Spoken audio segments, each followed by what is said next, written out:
Rossoneri fans, welcome again to our AC Milan talk. Today, together, we're going to go through many topics, analyzing and commenting everything about AC Milan. We are ready, so let's begin.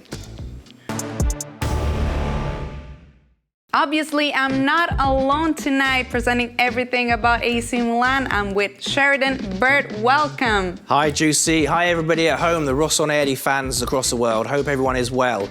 So this is the first episode of our 2023, so we're going to go through everything about AC Milan during this season, but not just that. We left AC Milan in the greatest of shapes, of course, last year, and we started the season at the champions of Italy, and the Serie A is, of course, confirming that our team is actually ready to fight until the very last match, isn't it? Absolutely. 2022 is a fantastic year, and as you say, Italy, the champions of Italy, are AC Milan. There's no better way to show your superiority than winning the Scudetto. A wonderful year, such progress made as well, so many great matches, so many memorable moments to talk about as well, Juicy. Of course, we are confirming actually the capacity of competing of the team of Coach Pioli. Great wins already arrived in the beginning of this year, actually in the last months against Inter, Juventus, not just that. So what do you think about it, Sheridan? A fantastic way to start the title defence. There is Olivier Giroud with a typically spectacular goal there and a spectacular celebration as well. They always say that the only thing harder than winning the league is defending it, which means winning it again. That's right. But you've got a great chance. There is another angle of Olivier's goal against Bologna, and it's just been a really good, solid start to the title defence. So many of the players with wonderful goals. Rafael Leao there with an absolute wonder goal. He makes it look so easy, Juicy. That's right. Our attackers are definitely in the greatest of shapes, and we have to say that we left for Rossoneri second place in the Serie A with the incredible support of 800,000 fans at San Siro. We also have a graphics actually about it because it's the actual highest amount of spectators in this season of Serie A. So far, we actually have a number, 72,857. How huge is that? It's fantastic. Everybody wants to share in the success. It's a great thing to see. The fans play their part as well. Must never forget, having a stadium. The San Siro, when it's full of people, is a difficult place to visit, and it's really had an impact, and it gives the team extra energy. And listen, there's nothing like a full San Siro when Milan play at home. It gives the team, it gives everybody involved a boost, and those numbers, those huge numbers right. of fans turning up, it's a tribute to the great work the team has achieved over the last few years. Look at that, the big Scudetto. In the crowd. Of course, the Rossoneri are not only satisfied with how the championship went last year and how it's going this year, but also on the European level, great satisfaction getting through the group stage to the round of 16 after 9 years. It's been a long time. It's so true, Juicy. This team, this club, part of the history is the Champions League. 7 Champions League European Cups won by Milan, and only one team has done better. So this club has got the Champions League in its DNA, in its blood, and to be back in the knockout stages after so many years is just so wonderful. And again, it's a tribute to this team. Some of the performances, this looks like it's against Red Bull, and there were some really nice goals, some really excellent, confident European performances, and it's just so exciting. Out of the group stage, onto the next challenge. The challenge will be tougher, but Milan have got the men to make the most of that challenge. Salamaca's there with a wonderful goal. I think that was right at the beginning of the group stage. That's right. And it was just a beautiful finish. Rafael Leao was involved, Juicy. He's always involved. As usual. But look at this. One touch and then made it look very simple. Keeper got the hand to it, not enough from the keeper, and it's just beautiful to see. This, I believe, is against Zagreb. More excellent performances. Every time we see something positive, Juicy, Leao is involved. That's right. Also, 2022 was the year that marked the change of owners from Elliott to Redbird, which is already giving a great push to the team, we must say it, because also head of Red Bird, Jerry Cardinale, new CEO, Giorgio Furlani. What do you think about it? Well, it's just an excellent new chapter in the life of this club that has already written many, many wonderful moments, memories, and now it's time under new ownership to keep the story going, and hopefully it'll be full of lots of joy and lots of success. Of course, also let's switch to what happened in Dubai. The Dubai tours was the chance to recharge the batteries for our guys, also keeping the level of training high in the warm of Dubai. That Lovely. doesn't, of course, Yeah, that can hurt. No. And also it was a strategic area, we must say, because it's full of AC Milan fans. Well, exactly. Like we were saying a few seconds ago with the Champions League, Milan has a huge international dimension thanks to the success in Europe in the 90s and the 2000s, and of course in the 60s, those European Cups won back then. Fans all over the world. Great to go to Dubai. Look at that. Everyone queuing up to get an autograph from Paolo Maldini.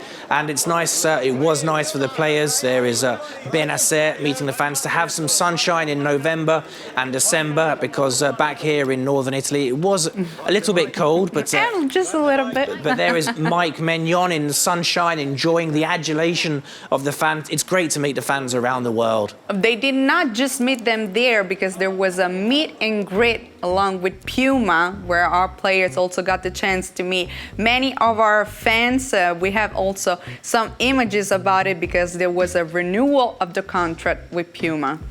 Did you get some merchandise? I haven't yet, but I hope to get some. It's been a fantastic partnership so far with Puma. There's already been some very interesting lines and designs and some eye-catching gear for the fans to purchase, for the players to wear. My personal favourite, Juicy, is the current third kit, the dark green, olive green shirt. I think that looks fabulous on the pitch, and I think it's been a hit with the fans, and let's hope for a lot more fantastic stuff to see from Puma. Also, Dubai was the one before the last step of our trophy tour. Our trophy was wandering about all around the world, right? Globetrotting. It actually went from London to New York to Singapore to Jakarta. It's the globe-trotting nature of Milan, Juicy. It's great for the fans to see. There you can see they're in New York with the New York Yankees. There's the Scudetto trophy. It's great for fans all over the world to see their heroes. There's Daniele Massaro, a legend of the 90s with Milan. It's just wonderful for people to get a glimpse, to just get a sight and have a chance to get close to Milan wherever they are in the world. It's one of the beautiful things about being a truly international club. And also we got the chance to talk with our technical area director, Paolo Maldini, so let's listen to his words together. Abbiamo avuto qualche infortunato, speriamo a gennaio di recuperare tutti o quasi tutti. Poco alla volta saranno 6 mesi molto intensi, ma dovremo affrontare queste competizioni da Milan. Il Milan deve comunque puntare a vincere. Sappiamo che la Champions League è l'obiettivo probabilmente più importante, ma anche il più difficile da raggiungere, ma intanto facciamo passo per passo. Quindi è vero che arriverà a febbraio, ma la partita col Tottenham dirà tanto su quello che potrà essere il nostro cammino in Champions. Dal punto di vista nostro sportivo, naturalmente la vittoria dello scudetto, quindi l'ultima partita giocata a Sassuolo, secondo me ha chiuso un triennio che è partito nel 2019 con un progetto ben preciso che non prevedeva la vittoria dello scudetto, ma prevedeva il tornare ad essere competitivi. Quindi direi che quella è l'immagine che ho impressa nella mia mente. Naturalmente stiamo parlando del Milan e di conseguenza non possiamo accontentarci di aver vinto uno scudetto, noi dobbiamo essere un pochino più ambiziosi. In Dubai, also Zlatan Ibrahimovic had some things to say about his physical conditions, of course, because he's looking forward to coming back on the pitch, and the Rossoneri fans are really waiting for him. So let's listen to his words. Zlatan, innanzitutto partiamo dal tuo infortunio. Ti chiedo come stai, è la domanda chiaramente che tutti si fanno e dalla quale insomma vogliono una risposta da te, e se hai un'idea di quando potrai rientrare. Sto bene, ogni giorno che passa sto migliorando, sto seguendo il protocollo che devo seguire e purtroppo non c'è una data di ritorno di Ibra, perché quando mi sento pronto, quando starò bene rientro, che questo è la cosa più importante. E poi importante stare bene, e quando uno sta bene riesce a fare le cose, perché non voglio rientrare solo perché sono Ibrahimovic, invece rientro per fare differenza quando torno. Tutto là. Dubai was also the perfect chance to strengthen one of our relationships, since we're talking about this sponsor, the one with Emirates, that is now being renewed. So let's listen to the words of the protagonist of this renewal. We renewed it for the same reason we started it. AC Milan is a great club. It's like Emirates. We have a lot of things in common. The main thing is the continuity, is the objective of being high standard, one of the best clubs, strong, and it's really very popular, not only in Italy, globally. AC Milan is a great continuity. It's good for Italy. It's very popular across South America. It has a lot of followers. So our continuity and the presence as a brand associated to soccer with what it means to the rest of the world, especially now in the season of the World Cup. Last year we enjoyed winning, and we would like them to continue winning, of course. And this evolving is like Emirates grew as well in the last 15 years. We more than doubled in size. So I guess there is a lot of synergy between the clubs and Emirates. The new deal is very important. Emirates is one of our biggest partners. It is our biggest partner. They've been a partner with us since 2007, and the journey continues. So we are immensely very, very proud to continue this. It's one of the longest partnerships in the world of football. We have a lot of similar values. It's about premiumness, it's about consistency, and we want to be a part of this. So being here today in Dubai, announcing this partnership, is something we are very, very proud of. In order to be able to compete in the world of football, we need strong partners. And this is really important for the club, but also for Emirates. So together we will grow, together we will continue on this journey. Forza Emirates, Forza Milan. It's now time to finally focus on the Serie A's comeback, because actually AC Milan, of course, had the chance to open the day of Serie A after the international break against Salernitana. We won't be alone talking about it, right, Sheridan? That's right, because we've got a very special guest from London. We've got the Norwegian writer and broadcaster Lars Sivertsen. Lars, can you hear us? Hi, Lars. I welcome. can. Hello, Sheridan. How are you doing? We're very well, thank you. We'd love to get your view on how Milan's Scudetto last season was perceived and what you think of the team this season, because, as we said at the beginning of the show, it really was a fabulous 2022 for the Rossoneri. So you had a bit of a connection issue there, Sheridan, but in terms of how Milan are perceived internationally and how Milan's Scudetto was this season, I think there is, amongst most fans of football, there's a joy and a happiness that Milan are back at the very highest level, that Milan are, again, one of the big forces of European football, and that they're back with a team that's vibrant, that's exciting, that's fun. I mean, obviously, we just heard from the great man, Zlatan Ibrahimovic, a huge character who's obviously means a lot to Scandinavia, the region where I come from, but a lot of it's about Ibra, of course, but if you look at the team, there's such a young team. There's we saw earlier. There's guys like Benacer in midfield. There's Theo Hernandez running up and down on the left flank there. You know, Brahim Diaz. There's so many good, technical, exciting, fun players to watch. So having Milan, one of the great names of world football, back on top and with a fun, youthful, exuberant team, I think football fans everywhere are happy to see that. We can also take a look at the chart right now, of course, the Serie A table, because, of course, the match against Salerno was difficult because it's actually a difficult pitch also to play in, with the great support from the Salerno's fans. And Napoli with 44 points, AC Milan second place with 37. We're not too far away. We can get there.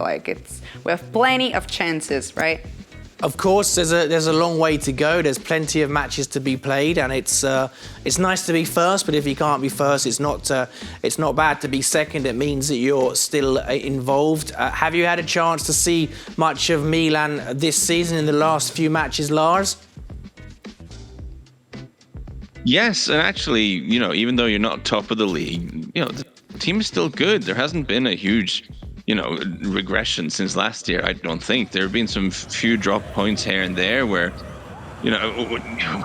when the game against Cremonese, when it finishes 0-0, even though you have a lot of chances, the game against Roma, when you're in the lead, some hiccups along the way, but there's still so much quality in this team.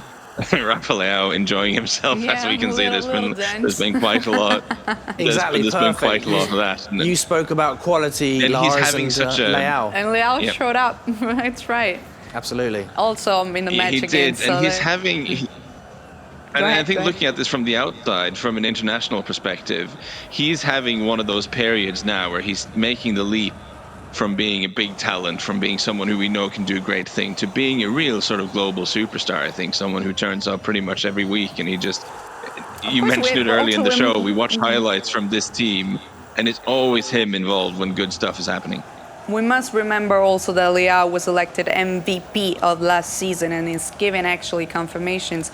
In this match in particular, they didn't waste any time. First 15 minutes were on fire, and they didn't even give the chance to breathe actually to the opponent. So absolutely. Another player that hopefully we can quickly talk about, Lars, is one of my favourites, Sandro Tonali, the midfield engine. What do you make of Sandro Tonali's progress in the last year? Well, he's obviously a fantastic player, and it's funny because for so long, I think people who are maybe casual Serie A fans, it's very often gets compared to Andrea Pirlo, right? Because he came out of Brescia, he has the sort of hair and the sort of slightly relaxed demeanor, but of course he's a more rounded player than that. He isn't just someone who will sit and ping passes around like, of course, Pirlo was such a master at. But he's got real defensive bite to his game. He covers a lot of ground.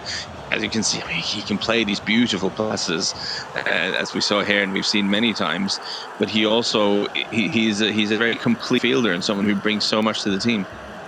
let's take also a quick step into the game against AS Roma. We must say that it was the first goal in this season for Pierre Calulo, also for Tommaso Pobega. Great performance from Bennacer. Also, we must say it's actually defined the great brain of the midfield. What do you think about it, Sheridan?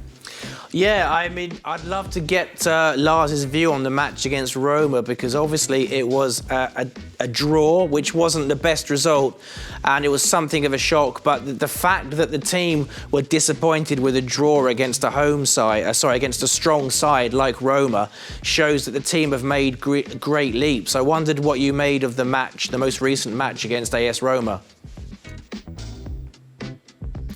I think it's a great point you make, that you come up against the strong Roma team and you come away with just 1 point and you think, that was frustrating. And it is frustrating because obviously when you take the lead like you did, then you are kind of hoping you can see it out.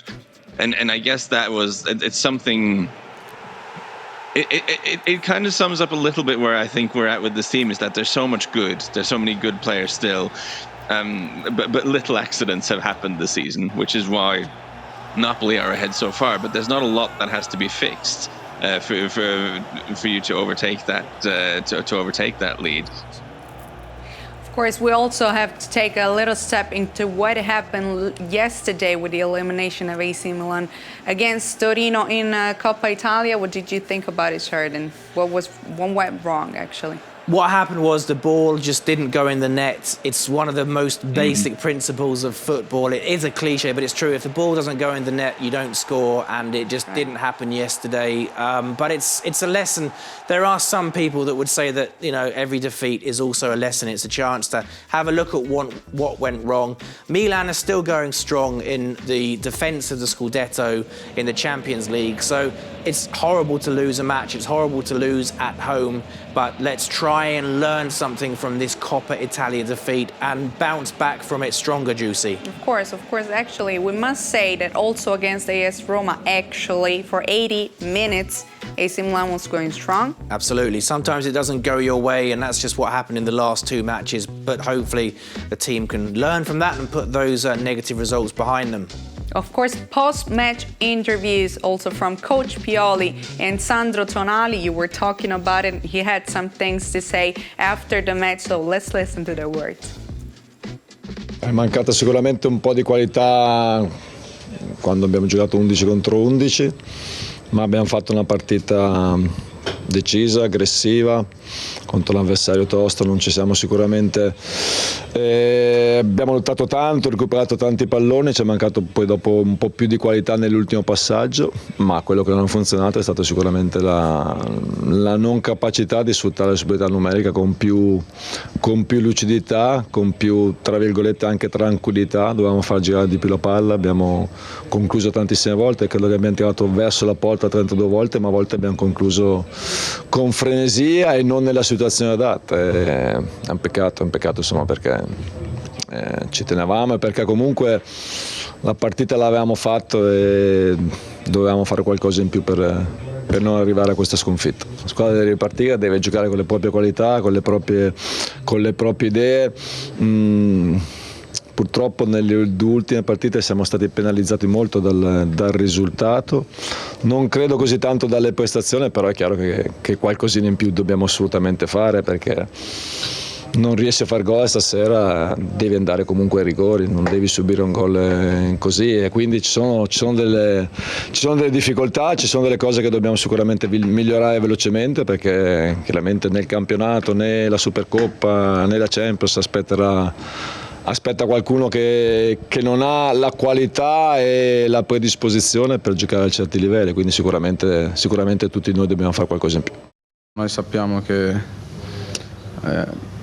dovremo guardare bene tutta questa partita, tutte le cose che non sono andate, e poi mettere un punto, e abbiamo la fortuna di giocare fra 3 giorni, quindi questa è una grande fortuna e basta, bisogna veramente mettere un punto e andare avanti. Now we must look forward to what's going to happen on Saturday, of course, against Lecce, but also the Super Cup on Wednesday against Inter. What do you think about it? It's a cup, it's a trophy, and we want all the trophies. We're greedy, Juicy. We want all of the trophies.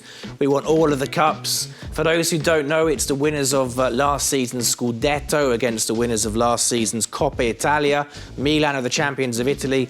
Inter won the Coppa Italia, so this is a really nice event. It's a glamorous fixture, part of the Italian football calendar, and we're hoping for a big Rossoneri victory to keep the trophies coming. Of course, let's pull Lars into the conversation, because we have to take a step into what's going to happen in the Champions League very soon. Absolutely, Lars, you are the man to tell us about Milan's next opponent. Tottenham Hotspur, of course, Premier League side from North London. It's an interesting fixture, it's a difficult fixture, and you can tell us if there's something familiar to Italians about the Tottenham manager. Well, Tottenham are, as many might know, already managed by a certain Antonio Conte, who, of course, Italian football fans will know very, very well from his work at both Juventus and at Inter and with the Azzurri. They're going for a challenging period at the moment, Tottenham. They've had both leading up to the World Cup and coming out of the World Cup a period of time in which they've had some disappointing results, some disappointing performances. And Antonio Conte has looked a little bit frustrated with his team in London sometimes. One of the things that's been eye-catching this season is that they've started very slowly. They've not played very well in the first half of games. But in the second half, they're quite strong. I looked very recently at the statistics for if only the second half counted, they would be possibly top of the Premier League. But the problem for them is that things also happened before the halftime, and the things that happened before the halftime have not been as good. It seems they often have a game plan of being calm, of being quiet, of not taking many big risks, and have 0-0 at halftime and then turn up the tempo in the second half. But the problem is they also have players who make mistakes. So often they then concede the first goal. And this has been very frustrating for them. They have tremendous quality, of course, with Harry Kane up front, with Son Heung-min. They have players everyone will have heard of. But there are vulnerabilities in this team for sure. They're very reliant on Kane, both to score goals, but also to create things. It's a paradox. It reminds me. It's almost like the Milan team under Massimiliano Allegri when you won the Scudetto with Ibra at his very best up front. You have a guy who's both your best source of goal and also probably your best playmaker. And it's a little bit complicated. So much of Tottenham's game plan revolves around Harry Kane coming into midfield and then playing the ball forward and then getting forward to finish as well. So they're very reliant on Kane. And I think if you can stop that move, if you can stop him coming deep to create attacks, the rest of their midfielders aren't that creative. Sometimes they can't move the ball as quickly as they like. There are definitely possibilities here for Milan. So you would say to the Milan fans at home watching this, stop Kane and maybe you stop Tottenham?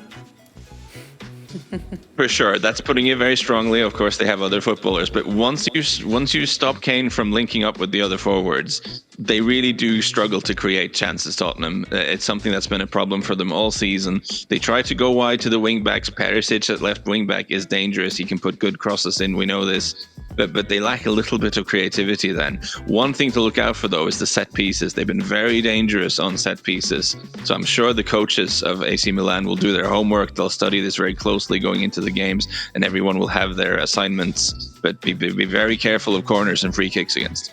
That's sorry. Go ahead, Thank Juicy. you very much, Lars, for being with us. Of course, we look forward to meeting with you in person. Also, come see us. Actually, we can talk some more about it. Come with your dog because you didn't see him.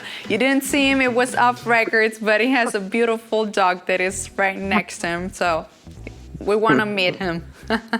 Thank you very much, Lars. Thank you for joining us. Thank you very much. Before we switch topic, actually, we have to say that Benacer also renewed his contract in the last hours. What do you think about it, Sheridan? That's excellent news. He's one of the best young midfielders in Europe. He's giving great performances. He's playing so well. He gives so much balance. And the Benacer, Sandro Tonali axis in central midfield is very special. So it's great to have Benacer tied down for the future to do more great things. Of course. Let's now switch to talking about another side of the AC Milan. We are talking about the women. So let's take a look at all that we're talking about our AC Milan women. So for our girls, during the break of the first team, a few exciting results arrived. The beautiful 6-1, actually also an historic result of 4-3 against Juventus. Plenty of things that we have to talk about, Sheridan. Yeah, the start of the season was had some really good moments, as you said, for Maurizio Ganzi's side. The victory against Juventus was so exciting. Here is one of the goals, and it was just a dramatic match against Juventus, who have been one of the forces of Italian football, perhaps the force of Italian women's football in the last few years. But it was really good. Nice flick on there from Piemonte and Aslani. Too strong for the Bianconere defence. And it was a result that everyone took attention of. Everyone noticed when Milan beat Juventus. It really sent a message, Juicy. Of course, beautiful win 6-1 also in Florence, and a win also against Sassuolo. So let's take a look at our graphic about what's coming up. Actually, AC Milan versus Parma. What's to expect? Well, Parma are bottom of the women's table, so I don't want to to jinx it, but it should be a good result. Well, I don't want to say that, but I want to say that Milan have got a chance to show their quality for the attack, to show that the goals are flying in. Parma are struggling, so we can hope for positive things against them at the weekend, although, you always have to be cautious and show respect to your opposition. Of course, during this time, we have to say another beautiful action here. We have to say. Yeah. This is actually against Parma. Yeah, so they will be meeting again at Puma House of Football. And also, let's now talk about something that happened during the last days, because our women had to say goodbye to one of our protagonists of the recent history of the team. We're talking about Linda Tuccieri Cimini. Of course, in a post on her Instagram, she said goodbye to the team, thanking of course, AC Milan for everything that it's given her. So she will be missed, of course. So now let's talk about how the Rossoneri started 2023 in a great way, 7-0 against Lazio. Yeah, the victory against Lazio in the Cup was another strong performance from the attackers, and it's another message that when Milan click, when this side click, there's not much that anyone can do.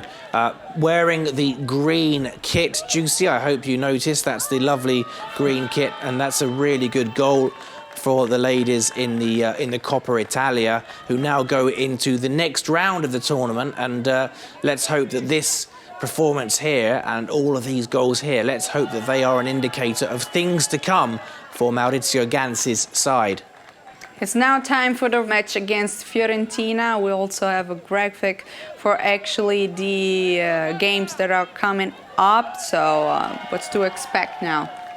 Just have to continue the great performances, to continue the great form that the team showed in this Coppa Italia match, because there are no easy games. Every game is a challenge, and you have to respect your opponent. But this will really set the team up well. The goals we just saw against Lazio will really put them in a great frame of mind, and obviously they're in good condition physically. So it's a good way to face the challenges of 2023 on the pitch. You think it can be tricky, the one against Fiorentina?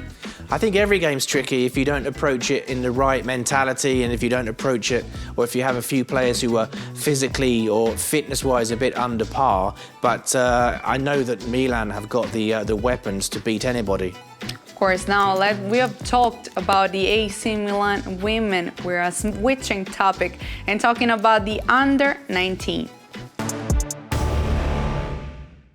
So, of course, first place in a youth league. What do you think about it? That was wonderful. I have to say, first place in a difficult group, which included Chelsea, who are a very strong team at under-19 level. It was wonderful to watch, to be honest. I commentated on both the matches against Chelsea, and Milan, I'd have to say, in the second match played here in Italy, Milan gave Chelsea something of a lesson. It was wonderful to behold. The team really took the right attitude, and they weren't overawed or they weren't intimidated by the team from South London. And I repeat, to win the group was such an incredible feat. I think we all felt that they had the quality to go through to the next round, but to finish top of the group and to really dominate Chelsea as they did here in the sunshine at the Puma House of Football, it was just a really, really good tribute to the work of the mister, the boss, Ignazio Abate. And just on to greater things in the Champions League. It's so many great players in that action. There was Younes El Hilali with the shot. So many of the attackers have played well. Kevin Zeroli in midfield was brilliant. The central defenders, the three, if you include Giancarlo Simic, the number 5 there, a wonderful player. Then you've got the captain, the Romanian tower, Andrei Kubis, and another player, Dorian Paloschi, in central defence, were really, really solid in protecting the goal. So there's so much positivity, so much to look forward to for the Primavera, so much exciting talent in red and black at a younger level. Of course, we had left our under-19 with a beautiful win actually against Atalanta 4-0. And now that the championship is back, we have to underline that we were actually losing 2-0 against Napoli until the very last minutes in which we turned the game around. That was such a strange match, Juicy, because you have matches in football where you're the better team, but you're losing, and you can't quite work out why. Napoli had very few attacks in the match, and they scored with basically every attempt on goal, and you can see there... Right, 2 attempts to score. I know, you can almost see the surprise on their faces there. It was a bit of a shock for Milan to be 2 goals down, and, you know, it just felt a bit strange. Some days football doesn't smile, or the gods of football don't smile on you. And it all felt a bit surreal. They went 2-0 up, and I remember commentating on it thinking, this doesn't feel right. Something's a bit odd here, but of course I knew that that's what sport does. That's what football does. And we got the chance to turn it around. But Milan turned it around. There was the first goal there that halved the deficit. Ignazio Abate cheered them on, and you were still thinking there's not long left. And this goal to equalise from Younis El Hilali, the captain, who had a quiet game, in the 96th minute did that, and everybody went absolutely crazy, rescued a point. It almost felt like a victory. You could see the Abate there and his staff. Look at this finish, Juicy, from the captain El Hilali. He'd had a quiet game, had not had his best game, but he turned up when it was really important for the team, and a 2-2 draw almost felt like a victory. Now, coming up on our schedule, the Derby della Madonnina against Inter at Konami Training Center on Sunday. What do you think about it? Well, the derby is always a fantastic game, whether it's the men, the first team, that is, whether it's the ladies or whether it's the youth team. It's an exciting match, and it's one that I'm hoping that Milan don't go 2-0 down. It would be nice to start and perhaps get ahead in this game and not repeat what happened against Napoli. But there were signs. The team spirit and the comeback against Napoli showed that this side are starting to really find their feet after the Christmas break. So I think it will be an exciting match that hopefully will end in the favour of the red and black half of the city. Of course, thank you very much, Sheridan Bird, for being with me and Lars tonight. My pleasure. Thank you very much, Juicy. Next appointment will be next week. We're looking forward to seeing you again to discuss everything about AC Milan. Do you agree with me? Are you looking forward to it? I am really excited. I want to do it now, but we can't. We have to see what the results are in those matches, so we'll see you all next week. And this is how we're closing out AC Milan Talk. See you next week. Ciao.